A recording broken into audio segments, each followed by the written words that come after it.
네, 반갑습니다. 이동섭입니다. 여러분들 오늘 이 작품 아마 보셨을 텐데 한 82분 정도죠. 아주 그냥 깔끔하게 딱 끝나는 다큐멘터리 이 영화였는데 중간에 건너뛴 부분이 좀 있어서 설명을 좀 몇 개 드리고, 그리고 많이 나오는 질문들에 대한 설명을 추가로 드리고 여러분들의 질문을 받도록 그렇게 하겠습니다. 아까 영화 보시면 스페인에 갔다가 스페인에서 바로 이탈리아로 간 것처럼 그렇게 나오는데요. 사실 그렇지 않고 중간에 어디를 가냐면 이 파리에 갑니다. 파리에 가서 되게 실망을 했어요. 이 사람이 왜 실망을 했냐 하면 보테로가 1932년생이에요.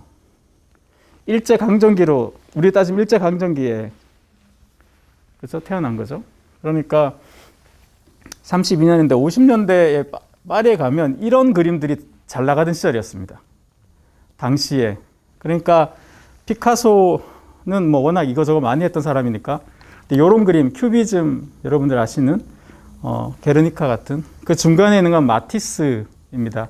마티스도 역시 큐비즘으로 시작했지만 그걸 지나서 이제 종이 오려 붙이기 같은 저런 작품이 나온 게 보테로가 가던 해 파리에서 나온 작품들입니다. 그러니까 여러분 아시는 그 보테로 그림하고는, 물론 여러분께서 아시는 보테로 그림은 굉장히 완성형 보테로죠. 보테로 스타일을 찾기 전입니다. 그러니까 이런 그림들이 주도하고 있는 파리에 갔더니 자기랑 안 맞다는 거죠. 자기랑 안 맞는데 당시에 20대 초반에 그 남미에서 온 가난한 화가가 미술의 중심지에서 가장 잘 나가는 스타일의 양식을 거부한다는 것은 굉장히 어려웠겠죠. 그렇죠? 그러면 약간 이거 해야 되나? 이게 유행이라는데, 이게 대세인데 이걸 안 하면 나만 뒤처지는 거 아니야? 이런 생각을 하는 게 굉장히 자연스럽죠. 근데 이런 거 있는데 자기랑 안 맞다 생각하고 딱 끊고 그냥 이탈리아로 가는 거죠. 어쩌면 이 사람 인생을 우리가 한 사람의 인생을 그 사람의 완성형, 그러니까 후반기를 알고 전반기를 재구성해서 잘못 해석하는 경우가 참 많은데요. 왜냐하면 그는 이미 완성형의 인간으로 우리는 알고 있고 그에 끼워 맞춰서 과거의 젊은 시절의 어떤 선택들을 맞추려는 경향이 좀 있습니다.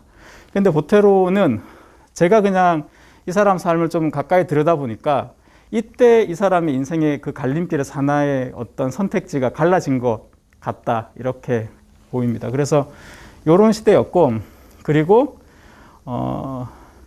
유학을 마치고 고국으로 돌아갔는데, 이거는 이제 뭐 미술이나 예술 좀 하시는 분들은 아실 텐데, 유학하고 오면 처음에 애들이 겉멋이 들어가지고 좀 이렇게 소화가 안 되죠. 새로운 걸 접했는데 소화가 안 돼서 자기 그림도 아니고 남의 그림도 아닌 약간 이상한 그림들이 나옵니다. 그래서 자기는 내가 유럽 가서 엄청난 이 스타일을 익혀왔으니까 내 그림을 발표만 하면 사람들이 깜짝 놀라 좋아할 거야 라는 생각을 하게 되죠. 그런데 이제 뭐 엄청나게 실패한 거죠. 이도 저도 아닌 거죠. 쉽게 말하면 이도 저도 아닌 경우여서 실패하고, 그리고 좀 이제 답을 찾게 된 게 이제 벽화의 대가인 그 디에고 리베라. 한동안 우리나라에서는 그 프리다 칼로의 남편의 약간 가십거리로 소비되고 있는데요. 뭐 리베라의 영향을 빼고 남미 미술을 얘기할 수 없죠. 특히 이제 벽화 같은 경우는 거대한 사이즈잖아요. 이 거대함, 이걸 기억하셔야 되는데요. 뭐 지오토는 쉽게 얘기하면 중세 미술은 이제 평면이었습니다. 납작함. 여기에 공간감을 불어넣은 사람이 지오토예요. 그러니까 보테로라는 사람 안에 가장 중요한 사람 두 명을 꼽으라면 이 둘이다, 이렇게 볼 수 있죠. 지오토한테 공간감, 평면을 이렇게 쉽게 말하면 평면인데 바람을 넣어가지고 이렇게 풍선처럼 부풀게 만든 그 기법을 지오토에서 배우고, 근데 이걸 크게 그리는 거죠. 보테로 그림 실제로 보시면, 제가 만약 키가 180인데 180 아닙니다. 근데 180인데 그 그림 속에 있는 저는 180보다 커요. 그리고 캔버스가 만약에 세로가 180인데도 얼굴이 거의 170 사이즈의 얼굴이 들어가 있는 거죠. 사실 살면서 우리가 그런 경우를 경험하기가 쉽지 않죠. 그렇게 거대한 어떤 입상을. 근데 그렇게 거대하게 그리는 것, 이것이 이제 두 개 이 사람한테서 배운 거죠. 그래서 그럼 이렇게 왜 거대하게 그리냐? 보테로와 인터뷰를 할 때 이제 물어봤습니다. 이따가 질문에도 나오는데요. 보테로에 대한 학술적 연구는 사실 거의 없다고 보시면 됩니다. 학술적 연구는 잘 없고 그냥 몇 가지밖에 없는데요. 남미에 혹시 그 마르케즈라는 소설가 혹시 아세요? 100년 동안의 고독 썼던 가브리엘 가르시아 마르케즈라는 그런 소설가가 있습니다. 요즘 뭐 코로나로 할 일들 많이 없으시면 그 책 한번 읽어보세요. 넷플릭스만 보지 마시고. 근데 그 100년 동안의 고독이라는 걸 읽어보시면 말이 안 되는데 되게 말이 되게 되죠. 그게 마술적 리얼리즘이라는 건데 거기 나온 우르슬라라는 엄마 있어요. 막 거대한 막 이렇게 말이 안 되는 것 같은데 말이 돼요. 근데 거기서 이 콜롬비아 출생의 이제 보테로는 그런 거대함이라는 거에 매혹된 사람인 거예요. 화가들마다 어떤 거 하나에 매혹되는 게 있거든요. 누구는 형태, 누구는 색채, 누구는 구조 이런 거에 매혹되는데 그는 거기에 매혹된 거죠. 그러니까 남미 문화와 이탈리아 르네상스, 계속 르네상스 이탈리아 회화를 계속 좋다고 얘기하잖아요. 그 접점이 뭐냐면 거대함입니다. 거대하게 그리는 것. 이게 이제 보테로한테 굉장히 중요한데 그리고 그 얘기도 해요. 이 파리나 나중에 뉴욕에서도 실패를 이제 맛보는데요. 뭐 실패를 할 건 없지만 좌절을 맛보는데 그런 표현을 합니다. 그 어설픈 미국풍의 그림을 그리는 화가보다 차라리 콜롬비아의 농부가 낫지 않겠냐. 그건데 그때 한 얘기는 아니고 나이 들어서 자기 성공한 다음에 한 얘기죠. 물론. 그렇죠. 그거는 그 시절은 그렇게 말하기 참 어렵죠. 근데 자기가 잘 되고 나니까 이제 그 얘기가 힘이 실리는 건데 어쨌든 그 보테로에 대해서 제가 느낀 가장 큰 것 중에 하나는 아름다움은 뿌리를 기억한다라는 말입니다. 뭐 제가 쓴 말이긴 한데요. 잘 썼죠. 네. 그래서 여러분들이 좋아하시는 화가도 잘 생각해 보시면 이중섭이나 박수근이나 이런 사람들 작품이 좋아하시는 것도 그게 굉장히 한국적인 요소가 있기 때문에 그렇죠. 황기의 작품도 역시 그러합니다. 그래서 또 좌절이 이제 이때였죠. 이때가 보테로 인생에서 제일 어쩌면 저점일 수도 있어요. 이때가. 왜냐하면 남미에 갔을 때는 이제 대학 교수도 하고 뭐 이혼도 했지만 이렇게 다 해보고 이제 뉴욕으로 건너갔는데요. 뉴욕으로 갔을 때 이게 다큐멘터리지만 굉장히 극화되어 있는 게 뭐 계속 잘 안 되다가 어느 날 갑자기 스타가 된 것처럼 얘기하는데 그렇지 않아요. 계속 나름대로 인정을 받았습니다. 상도 받고 뭐도 하고 이렇게 자잘한 성공이 있어야 앞으로 나아갈 힘이 있죠. 아예 없이 이렇게 되지는 않습니다. 정말 자잘한 성공 하나도 없이 한 번에 크게 성공했을 것 같은 사람이 뭐 빈센트 반 고흐나 이런 사람들이지만 실제로 그 사람들 삶도 가까이 들여다보면 그렇지 않거든요. 우리의 삶과 그렇게 다르지 않아요. 우리도 자고 일어나면 스타가 됐더라 이런 사람 잘 없죠. 그리고 그 사람도 그 스타가 되기 전까지 전국구 스타가 되기 전까지 동네 스타는 다 하잖아요. 이렇게. 근데 보테로도 계속 그런 작은 성공을 에너지 삼아서 앞으로 나아갔다 이렇게 말씀드릴 수 있는데 이때도 50년대 이제 그 만돌린 그림 그린 게 59년인가 50년대 후반이에요. 그때 이제 이런 잭슨 폴록 추상 표현주의 아니면 팝아트 이게 그때 미국에 휩쓸었습니다. 근데 이건 미국을 좀 약간 이해하셔야 되는 게 미국은 기본적으로 모든 문화의 수입국이었죠. 근데 처음으로 수출국이 된 거예요. 그러니까 얼마나 요즘 말로 좀 저속하지만 정확하게 얘기하면 국뽕이 심했겠어요. 이 문화에서. 이 두 양식은 미국에서 만들어진 세계적 양식이 됐죠. 그러니까 우리가 생각하는 것 이상의 어떤 엄청난 광풍이었다는 거죠. 그러니까 이런 시대에 여러분이 아시는 그 만돌린 그림을 그리고 있었어요. 그러니까 그 다큐멘터리에서 유일하게 비판적 시선을 갖고 있는 여자 평론가 기억나시죠?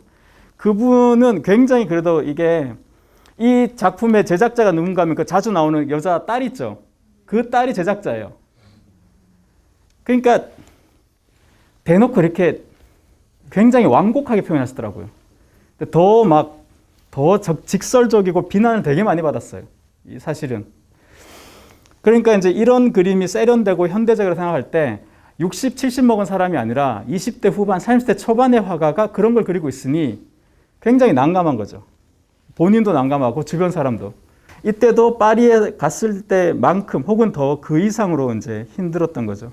그럼에도 불구하고 계속 그 12살의 모나리자 있죠. 그걸 이제 그려서 원래 그게 상파울로 비엔날레인가에 제출해서 이제 인정받고 그랬습니다. 영화에서는 이렇게 자기가 스케치로 재현하는데요. 사실 보테로 할아버지 얘기가 되게 대단한 것 같지만 그냥 요거 그냥 작게 그렸다는 거. 원래 이만큼 그려야 되죠. 이만큼 그려야 비율이 맞는데 이걸 작게 그렸더니 이 비율이 왜곡되면서 되게 크고 입체감이 느껴졌다 이렇게 얘기하는 그런 겁니다. 근데 이 시점에서 이제 이 프랑스어 표현으로 보테레스크라는 말을 하죠. 보테로적인 뭐 이렇게 이해하시면 되는데 왜 이런 말이 붙냐면 이거는 달리 설명할 길이 없어요. 이런 유파는 없거든요. 이게 없다는 게 뭐냐면 근본도 없고 후계자도 없어요. 혼자 섬처럼 떨어져 있어요. 이건 계보가 없습니다. 그래서 평론가들이 다루지 않는다고 이 다큐멘터리에서는 좀 가족들이니까 억울해하죠. 억울해하는데 평론가의 속성상 계보가 없는 사람을 다루기가 굉장히 어려워요. 이렇게 맥락과 계보가 없으니까. 그리고 이 사람은 후계자가 또 없잖아요. 너무 스타일이 강하면 후계자가 붙기가 어렵습니다. 그래서 여러분도 빈센트 반 고흐의 후계자 들어보신 적 없죠? 그게 너무 스타일이 강하다 보면 그 좀 다 그렇게 아류작이 되어버리니까 화가들이나 후배 화가들이 따라가지 않는 그런 경향이 있습니다. 그래서 이 결실을 맺었다라는 건데 이 제가 보테로한테 물어봤거든요. 어떻게 그런 일이 벌어졌냐 했더니 그냥 운이 좋았다는 거예요.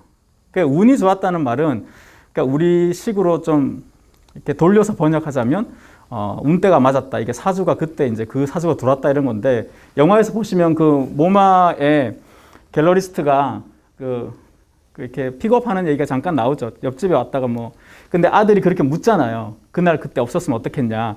근데 그런 게 다 이 사람한테는 행운이었던 거죠. 여러 가지 이유로.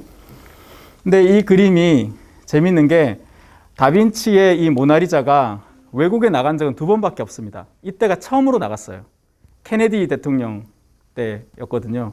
그러니까 이게 여기 파리에서 여기 가는 것도 엄청난 스캔들이었거든요. 뭐 난리 났어요. 이걸 뭐 보험이 어쩌냐, 뭐 비행기로 가냐, 배로 가냐, 뭐 어쩜 말이 많았습니다. 이때는 제 기억으로 배로 갔던 것 같은데 이 메트로폴리탄 미술관 뉴욕에서 이 전시를 했어요. 다빈치전을. 그럼 정말 만백성 여기 달려가 줄 섰을 거 아니에요. 그럼 이렇게 경쟁자라면 업소로 가면 안 되지. 경쟁 미술관인데 여기도 가만히 넋놓고 있을 수는 없잖아요. 뭐라도 해야 되잖아요. 뭐라도 하려다가 이제 저기 누구죠? 나오는 그 여자분이, 이름이 갑자기 생각 안 나네. 그분이 이거를 이제 쉽게 말하면 사람들 다니는 이 뭐죠? 이렇게 우리로 치면 옷가게 디스플레이 하듯이 전면에 이걸 걸었던 겁니다.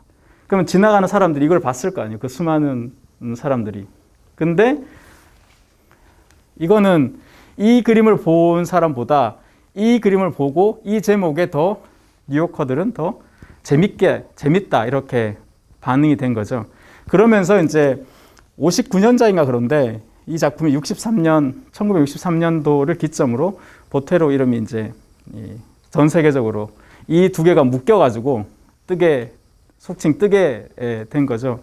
아마 이런 사정에 대해서는 뭐 이때는 인스타그램이나 페이스북이 없어도 지금 만약 있었더라면 더 빨리 회자가 됐겠죠, 그죠? 이게 묶어가지고 언론에서도 소개했을 거고 그러면서 평소에 보다 뭐 비교할 수 없을 만큼 많은 관심을 받게 되었다라는 거죠. 받게 된 다음에는 지금 보면 이것도 굉장히 거칠죠. 투박하고 이게 색채에 대한 연구가 끝나지 않아서 이렇게 좀 거친데요. 여기 이러고 나서부터는 이제 여기 작품에서도 얘기하지만 돈은 꽤 많이 벌었고 뭐 스포츠카랑 바꾸지도 않을 만큼 내 그림 비싸다 뭐 그런 등등등의 에피소드가 나오죠. 그때부터 계속 성공입니다. 그러니까 63년 이후로 지금까지 한 60년 가까이 스타인 거죠. 그러니까 2022년에 보테로 할아버지가 살아계시면 90살이잖아요. 살아있는 화가 중에 두 번째로 비쌌나 그래요. 이분이. 제일 비싼 사람이 근데 몇 년 전에 죽었어요. 1등이에요, 지금 이 사람이. 살아있는. 근데 호크니가, 저 밑에 있던 호크니가 갑자기 올라가가지고 경매로 그냥 이렇게 1등 했는데 어쨌든 굉장히 그런 면에서는 간단하게만 말씀드리자면 자기 스타일을 찾아냈고 그 스타일이 여러 사람들의 그 마음을 얻고 그 여러 사람들이 노력해서 결과적으로 세계적인 이름을 얻게 된 그런 화가다. 이렇게 작품 자체에 대한 이야기는 뭐 차치하더라도 그의 삶의 이력에서는 그렇게 정리할 수 있을 것 같습니다.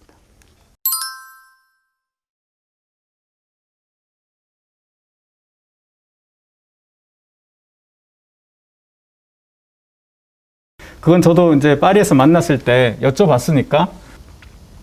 근데 일단 이제 피카소가 그러면 정치적인 의식이 투철했냐? 그거는 피카소는 피카소 편이었잖아요. 모두를 희생물 삼아서. 그보다는 좀 착한 사람 같아요. 피카소보다는. 제 개인적인 생각입니다. 피카소를 제가 좀 좋아하지 않아서 그런지 어쨌든. 두 번째는 한국 사회에서 정치적인 것이다 이렇게 얘기할 때 좀 너무나 오해와 편견과 이런 것들이 많이 부딪히는 것 같아요. 그래서 그런 여러분께서 아시는 보수와 진보 생각을 좀 약간만 뒤로 물러 두신다면 제가 볼 때는 보태로는 정치에 관심이 있다기보다는 사회 문제에 관심이 있다 이렇게 봅니다. 그러니까 쉽게 말하면 우리가 이제 신문을 보실 때 제가 옛날 사람이라 종이신문을 보실 때 정치면이 있고 사회면이 있죠. 근데 정치 소식 가운데, 뉴스 가운데서도 사회적인 문제가 될 만큼 큰 사건이면 이건 사회 문제로 옵니다. 그렇죠? 정치를 벗어나서. 예를 들면 문화도 문화면을 벗어나서 사회면으로 올 때가 있죠. 예를 들면 뭐 누구죠? 그 아이돌 BTS 이런 사람들은 문학의 인물이 아니죠. 사회적 인물이잖아요. 사회면에 올 만큼 영향이 커지죠. 그러니까 보태로는 정치면에 나는 사건이 관심이 있냐? 그건 제가 잘 모르겠으나 정치적인 사건이지만 사회면까지 올 정도면 그도 관심을 갖고 표현하는 것이 아닌가. 그렇게 이건 제 생각입니다. 제 생각은 그렇고요. 피카소처럼 되고 싶었냐? 저는 그건 아니라고 봅니다. 여기서 피카소처럼이란 건 뭐냐 하면 크게 두 가지인데요. 피카소처럼 유명해지고 싶었냐? 맞습니다. 누구나 다 그렇게 유명해지고 싶죠. 두 번째는 그런 피카소처럼 천재적인 독창성, 이게 동의가 안 되니까 말이 잘 안 나오네. 저는 피카소를 그렇게 생각하지 않는 사람이어서 감안하고 들어주세요. 피카소는 피카소 스타일이 뭐냐? 피카소가 만들어낸 스타일이 뭐가 있냐는 거죠. 뭐 약간 큐비즘? 뭐죠? 그 입체주의 브라크랑 만든 거 그거 말고 갑자기 누구죠? 그 여자 만났을 때 파블로 나는 나를 아름답게 그려주는 게 좋아. 그러니까 갑자기 신고전 그렸다가 그리고 갑자기 절로 갔다가 좀 그렇잖아요. 그런 사람이어서 자기 자신을 굉장히 잘 이용한 화가라는 생각은 합니다. 하지만 보태로는 이따가 질문에도 자주 나오는 질문인데 왜 남미의 피카소로 불리냐? 그게 BBC에서 한 표현이거든요. 그때 말하는 그 맥락은 첫 번째는 굉장히 독창적 스타일을 갖고 있다라는 겁니다. 그냥 보통 사람들 생각에도 피카소 하면 독창성을 가진 화가니까 그렇겠죠. 두 번째는 또 그만큼 유명하기도 합니다. 사실 한국에서는 아직 보태로 이름이 그렇게 빅네임은 아니죠. 하지만 지난번 2009년 전시였나요? 덕수궁에서 할 때 한 20만 이상 왔었습니다. 그만큼 또 대중적으로 힘도 있죠. 막상 와서 보면. 그런 맥락에서 한 게 아닌가. 그래서 요약하자면 저는 피카소도 게르니카에 그렇게 정치적인 면이 있었냐. 물론 공산당 당원이었죠. 피카소가. 하지만 그렇게 투철했었냐. 그건 좀 그때 그 순간은 투철해요. 피카소는. 근데 그 순간이 너무 짧아서 이제 문제라는 문제겠죠. 네. 아부 그라이브는 보테로 작품 전체에서도 좀 특별한 경험이긴 합니다. 그거 제가 여쭤봤을 때도 신문에 여기도 나오지만 너무 충격이었다는 거죠. 네. 그래서 팔지 않고 이제 버클리 뮤지엄에 기증하게 된 것 같습니다. 네.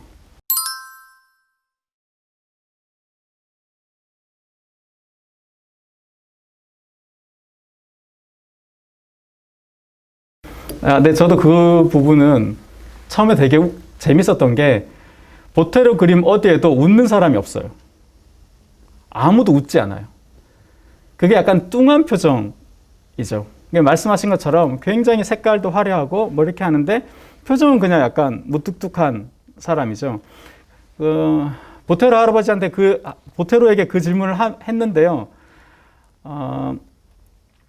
그냥 어떻게 대답하셨냐면 제 기억이 맞다면 그게 더 퍼니하잖아, 이렇게 더 유머러스 하잖아, 이렇게 그냥 얘기하시고 더 붙여 설명을 하지 않으시더라고요. 근데 뭐 이유는 있겠죠, 아마. 근데 그게 진짜 유머로만 하시는 건지 또 다른 이유가 있는지는 저는 대답은 듣지는 못했습니다.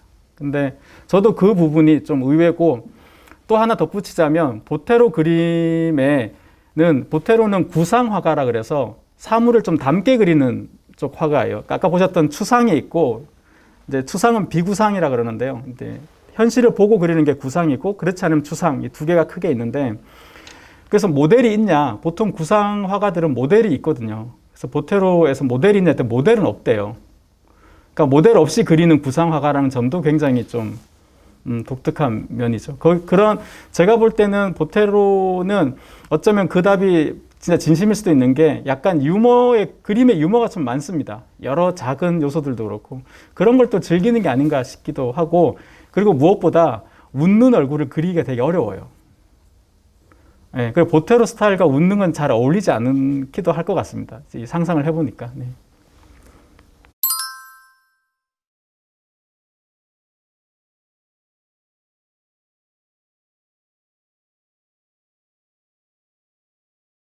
보테로라는 화가에 대해서 알게 된 계기는 제가 책에 소개했는데요. 제가 유학 시절에 제가 파리에서, 그렇게 안 보이시겠지만 파리에서 오래 유학을 했는데 프랑스 친구가 그 얘기를 하더라고요. 그러니까 남미의 가장 유명한 뭐 문학가가 누구냐. 그래서 아까 말씀드린 마르케즈. 아는 사람이 그 사람밖에 없었어요.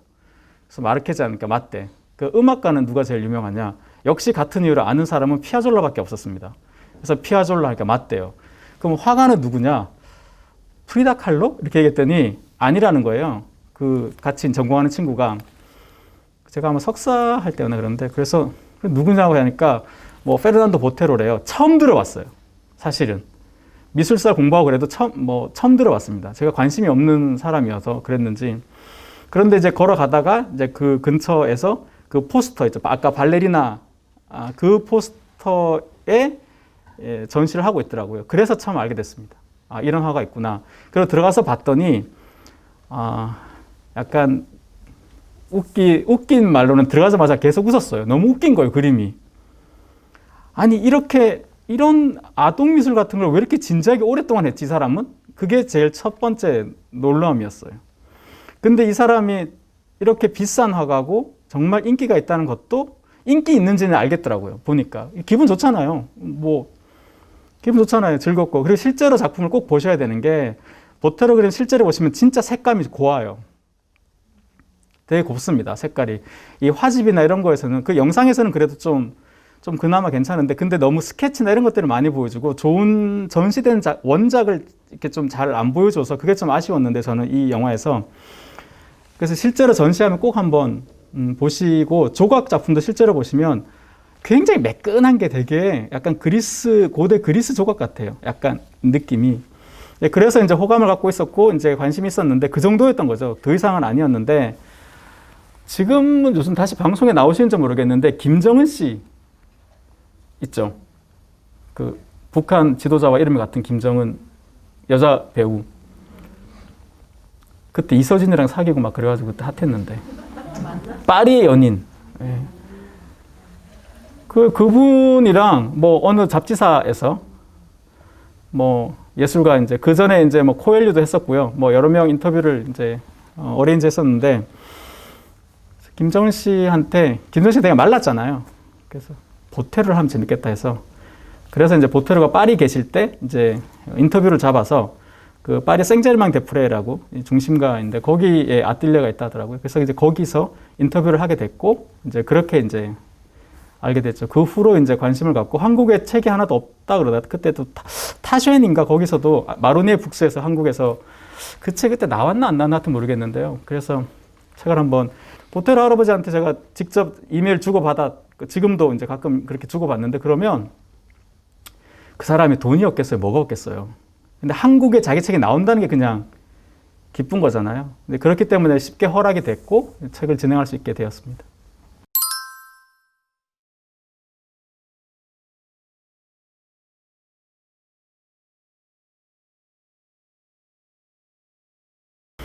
네, 저도 그게 좀 처음에 봤을 때, 악당이면, 그리고 그냥 보통 악당이 사실은 아니잖아요.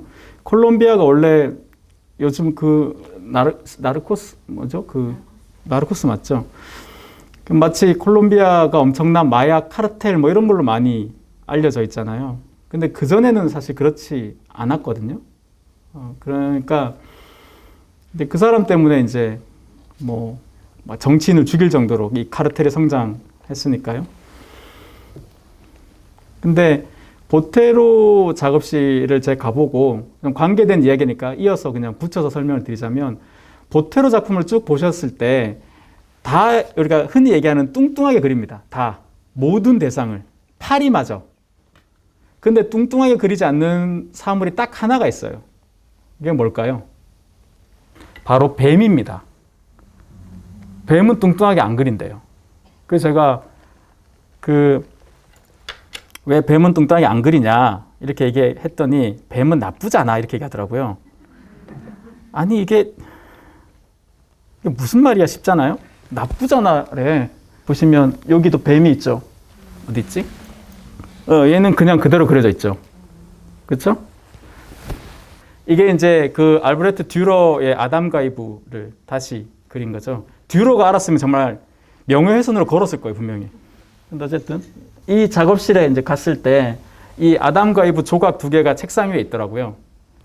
그리고 이 밑에 이 뱀 조각이 있어요. 이게 금빛, 금은 아니겠지만 이렇게 여기 있습니다. 여기 이거 보이시죠? 이 몬스테라인가? 요 보이시죠? 요 책상이 요거거든요. 요 밑에 이제 뱀이 있는 거예요. 얘가.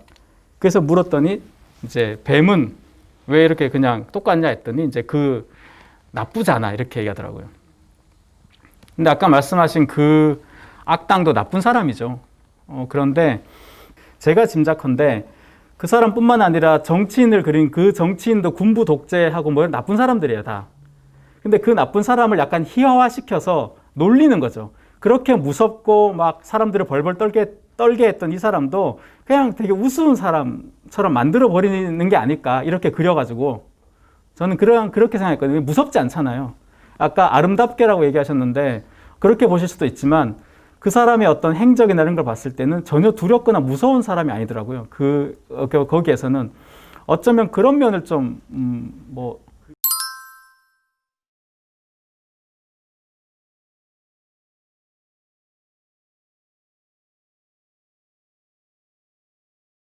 그 말씀하신 테러나 이런 부분들, 그러니까 이 슬픔을 직접적으로 드러내는 거는, 그러니까 피해자가 민간인이나 보통 사람일 때는 그렇게 감정을 격정적으로 드러내는 작품이 꽤 있어요.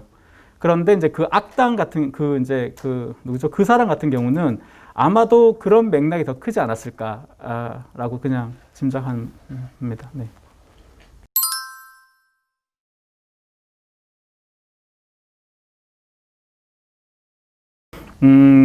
그림 아까 볼륨 얘기를 했잖아요. 비례인데 사실 그 볼륨에 대한 설명이 할아버지가 명료하지 않아요. 제가 느끼기에. 자기도 잘 모르는 것 같아요. 그러니까 감히 짐작컨대 어떤 논리적이고 철학적인 이유로 그렇게 한 게 아니라 그렇게 했는데 괜찮아. 그래서 근데 그 괜찮아가 오랫동안 그 일을 하다 보면 감이라는 게 생겨요. 이 감이 뭐냐면 남의 눈엔 보이지 않지만 내 눈엔 보이는 길 같은 거거든요. 이 길이 맞아. 근데 그걸 설명이 잘 안 돼. 그런 게 아닌가 싶은데, 약간 어려운 얘기인데 되게 쉬운 얘기예요. 잘 들어보세요. 여기 이제 부피와 양감이라는 게 있습니다. 이 볼륨이라는 게. 부피는 뭐냐면, 우리나라 과자 얘기하면 쉽게 이해하시겠다. 우리나라 과자 봉지들 있죠. 뭐 새우깡이나 이런 과자. 사시면 그거는 부피가 요만큼 되고, 근데 열면 안에 그 공기가 절반이죠. 그죠? 그거는 이제 부피는 이만큼이지만 사실은 양감은 그만큼 안 되죠. 그 말은 뭐냐면 양감은 꽉 차 있어야 돼요. 고체 형태로. 우린 과자를 살 때 그러니까 양감을 기대하나 부피를 받아보는 거죠. 다이제스티브를 빼고. 그죠? 양감과 부피는 그런 차이가 있습니다. 근데 보테로 작품은 기본적으로 양감이겠죠. 꽉 차 있는 듯한. 하지만 실제로는 텅 비어 있는 겁니다. 그 안이. 그 가벼움을 색채로 구현하는 거거든요. 좀 어렵죠. 이 부분이 좀 어렵습니다. 그래서 인터뷰할 때도 불어로 할 때 볼륨이라는 것이 뭐 두 가지 표현이 있는데 부피가 있는 이란 뜻을 안 쓰고 면적이 있는 이란 단어를 쓰더라고요. 그러니까 양감은 면적이 있어야 되거든요. 이렇게 택배할 때도 박스 그냥 가득 물건이 있는 경우와 이렇게 뾱뾱이 넣어가지고 이렇게 안 움직이게 만드는 그 빈 게 있는 경우 있죠. 그러니까 똑같이 예를 들면 그거 뭐죠? 에펠탑. 에펠탑 중간에 비었죠. 그건 부피죠. 그죠? 면적은 똑같더라도 그 부피에 꽉 차 있지 않잖아요. 그러니까 그런 거라고 생각하시면 됩니다. 부피와 양감의 차이가.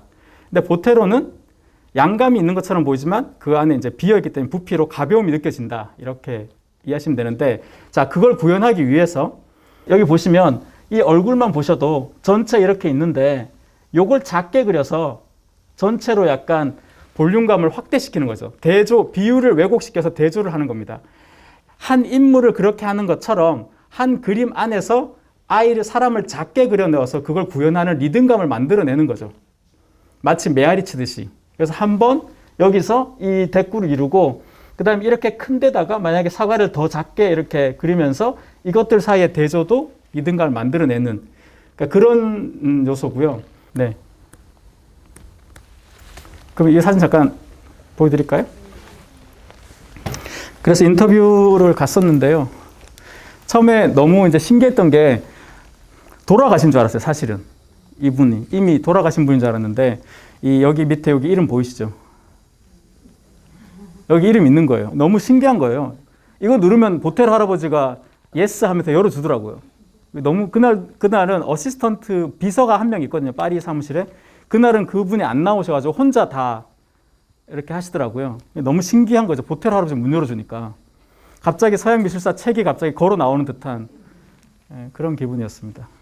그래서 이렇게 그림 그리고 있는 이런 스케치 되는 과정을, 여기 이제 물감 같은 게 있죠. 이건 뭔지 아세요? 혹시 요거? 요 기계? HOP인가요? OHP. OHP를 아신다면 당신은 40대 이상이시죠. OHP입니다.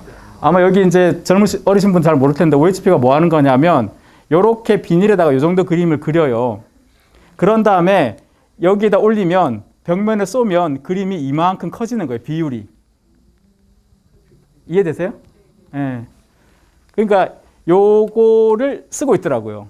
그러니까 처음부터 이렇게 크게 그린 게 아니라 작게 그리셔가지고 벽면에 쏴서 그 비율을 보고 이렇게 그려 나가시는 거죠.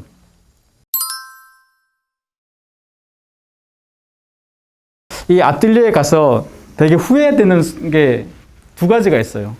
왜냐하면 보테로를 만나기 전에는 그림 때문에 그런지 당연히 살쪄서 이렇게 뚱뚱할 줄 알았거든요. 근데 자기는 이렇게 안 뚱뚱하고, 심지어 이 보테로 할아버지는 인터뷰 내내 여자를 자기 너무 좋아한다는 얘기 계속 하더라고요. 저 얘기 왜 자꾸 하지? 라고 했더니 김정은 씨가 여자 배우여서 그런가 이렇게 생각하고 말았는데, 자기 부인 젊은 시절을 그릴 때는 뚱뚱하게 안 그리고 되게 날씬하고 예쁘게 그려져요. 그도 인간인 거죠. 그러니까 그 여자분이 싫어했나 봐요. 뚱뚱하게 그린 거. 본인 되게 날씬하시고 되게 이렇게 건강하신 그런 느낌이었고, 두 번째로 그러니까 제일 크게 후회되는 게 뭐냐면, 아뜰리에가 2층인데요. 1층에서 이제 그 한국에서 사진 작가가 이제 잡지에 사진 촬영하고 이제 김정은 씨랑 촬영하고 뭐 있었어요. 저는 이제 2층을 한번 돌아보러 하더라고요. 2층 돌아봤는데 몰스킨 그 노트 아시죠? 그게 한 이만한 두께 2권짜리였나? 그게 스케치가 빡빡이 돼 있더라고요. CCTV도 없었어요. 그걸 이렇게 주머니에 넣어왔으면, 근데 넣어와서 제가 살아있을 때 공개하지 않고 제 아이에게 물려준 다음에, 그러면 사실 그게 문익점, 그게 그렇게 두고두고 후회돼요. 모르셨을 텐데. 여하튼 그리고 정말 그림을 열심히 그리시더라고요. 그러니까 작업 자체를 굉장히 많이 하시고, 이거는 제 생각인데요. 예술가들이 어느 시점에서 자기 스타일을 찾으면 더 이상 갈 데가 없으면 다 약간 사람들이 어그러진다 그러는데 약간 곰팡이 필듯이 약간 좀 이상해집니다. 이렇게 비유가 적절할지 모르겠지만 김창렬이라는 화가 혹시 아시나요? 물방울 그림 그리시는 분. 그분도 굉장히 스타일이 독창적이시죠. 근데 이제 계속 그렇게만 하시는 건 참 어렵겠죠, 그죠? 근데 보테로는 그래서 어느 시점에 소재를 바꾸다가 파리에 왔던 73년 이후로는 이제 여기 영화에도 나오지만 피에산트라 가서 조각으로 넘어가죠. 그게 어쩌면 사실 자기의 매너리즘을 극복하려는 방식이 아니었을까. 저는 그렇게 짐작하는데요. 그래서 이렇게 60년대 초반으로 따지면 진짜 한 60년 가까이 그 스타일을 계속 그 안에서는 발전이 있겠지만 사실 우리가 봤을 때는 큰 차이가 없죠. 그냥 소재가 좀 바뀐다 뭐 이 정도인데요. 그렇게 이제 계속 작업하시는 건 참 대단하다 이렇게 생각이 듭니다.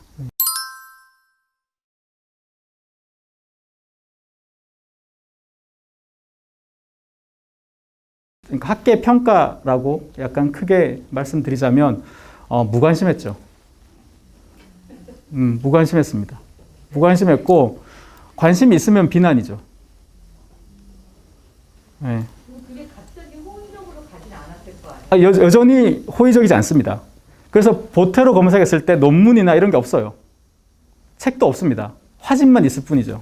왜냐하면 여러 이유가 있는데요. 여러 이유가 있습니다. 근데 여러 이유로 짐작되는 바가 있는데 이 첫 번째 아까 말씀하신 것 중에 답을 드리자면 고전을 모사하고 이렇게 하는 것은 약간 존경의 표현이거든요. 그렇기 때문에 이것은 그러니까 이거에 대한 공격은 있을 수 있겠죠. 자기 보테로 스타일을 그렸으니까. 근데 여기에 공격을 하자면 막셀 듀상이 그 모나리자 갖고 논 거보다는 되게 경건하잖아요. 네, 그런데 이 패러디라고 얘기할 수 있는 보통 이거 뭐죠? 이런 패러디 애프터, 그러니까 누굴 따라서 그린 거는 첫 번째는 보테로가 내 스타일은 볼륨을 강조하는 스타일이야. 이렇게 안착이 됐죠. 그러면 그러니까 명작을 내가 이걸로 충돌시켜 봐서 과연 이게 버틸 수 있을까? 한번 실험해 본 거라고 생각합니다. 내 스타일로 고전을 다시 그리겠다. 예를 들면 이걸 쉽게 비유하면 셰익스피어 햄릿이 있는데요. 제목 다 아시잖아요. 읽어보신 분. 그렇잖아요. 읽거든요. 근데 그 햄릿을 지금 그대로 다시 쓰면 재미있겠어요? 이미 썼는데. 하지만 다른 장르에서 다시 쓴다면 그게 바로 라이온 킹입니다. 예, 그래서 햄릿을 원작으로 사자가 나오니까 사람들이 햄릿 생각을 안 하는 거죠. 또 물론 안 읽어서 모르시겠지만 내용은. 그러니까 그런 것처럼 이것도 약간 그런 맥락이 있어요. 자기의 스타일로 한다. 두 번째는 보테로가 이걸 한 번 하고 끝나지 않아요. 이게 같은 걸 여러 번 합니다. 이렇게. 그러니까 자기 스타일의 약간 자화상 같은 면도 있죠. 그러니까 이런 모나리자도 다시 또 한 20년 후에 다시 그리고 베르메르 것도 또 얼마 후에 다시 그리고 이렇게 하는 그런 면이 있고요. 학계의 평가가 왜 이렇게 무관심하냐? 아까 말씀드린 것처럼 독립된 섬 같은 화가에서 그래요. 계보가 없다. 그리고 당시 아까 말씀드린 것처럼 추상 표현주의와 팝아트가 세상을 지배했는데 이런 구상을 전면으로 내세운 화가를 관심을 두는 평론가는 잘 없죠. 구상을 하려면 프란시스 베이컨이나 루치안 프로이트 정도는 해야 되는 거예요. 그나마 막 폭력적인 방식으로. 그래야 평론가들이 붙어가지고 이 커멘트를 하는 겁니다. 근데 그게 이제 예술사에서 이 보테로는 너희가 직접 보고 재밌으면 됐잖아 이거예요.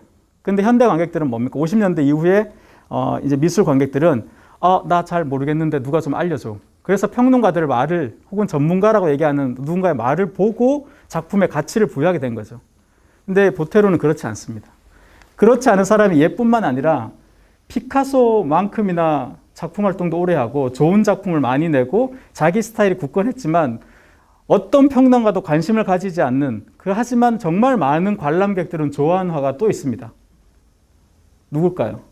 바로 샤갈입니다. 그토록 인기 있고 그토록 경매에서 비싸게 팔리고 그토록 오래 살았는데 사생활이 너무 깨끗해서인지 관심이 없죠. 샤갈에 대한 분석된 책이 없습니다. 여기 볼륨이 문제라면요. 저는 물론 좋아하지만 알베르토 자코메티 아시죠? 철사 몇 조각으로 만든.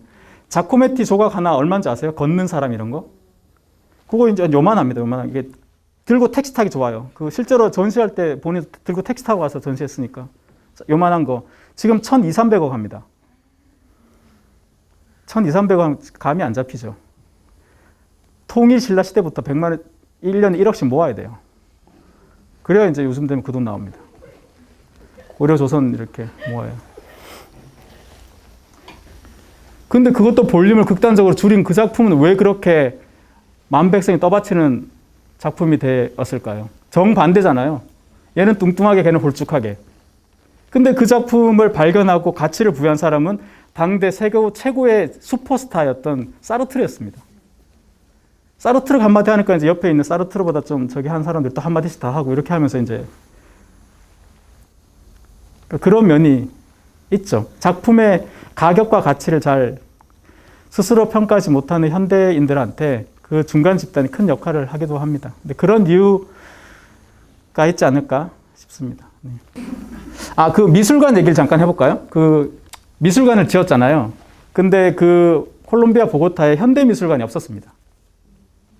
그러니까 자기가 작품 팔아서 그 여기도 나오지만 짧게 나오지만 없는 작품은 야 모네는 있어야지 그런 거 있잖아요. 야 피카소는 있어야지 마티스는 있어야지 이런 게 있거든요. 그러니까 급하게 돈 주고 이렇게 그렇게 컬렉션을 만들어서 하나는 자기 작품이 있고 하나는 근현대 미술. 그게 이제 콜롬비아가 너무 폭력과 이런 걸로 세계적으로 유명하니까 그 이름을 좀 이렇게 없애고자 하는. 그래서 굉장히 좀 약간 감동스럽죠. 그 돈을 다 가족들한테 이렇게 하는 것도 아니고. 그리고 가족들도 이런저런 이유로 좀 엄마가 좀 다르긴 하지만 그래도 잘 이 작품에서 보시면 각자 자기 영역이 있고 이렇게 좀 잘 관리가 된 것처럼 보입니다. 저는 그 이상은 여러분들만큼밖에 몰라요. 가족들과의 관계는 사실.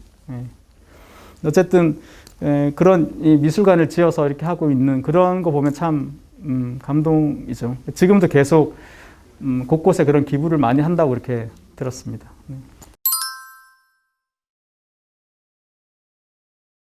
없는 걸로 알고 있습니다. 잘 선택한 거죠. 그럼 맨날 따라다닐 거 아니야. 보테로 누구라고.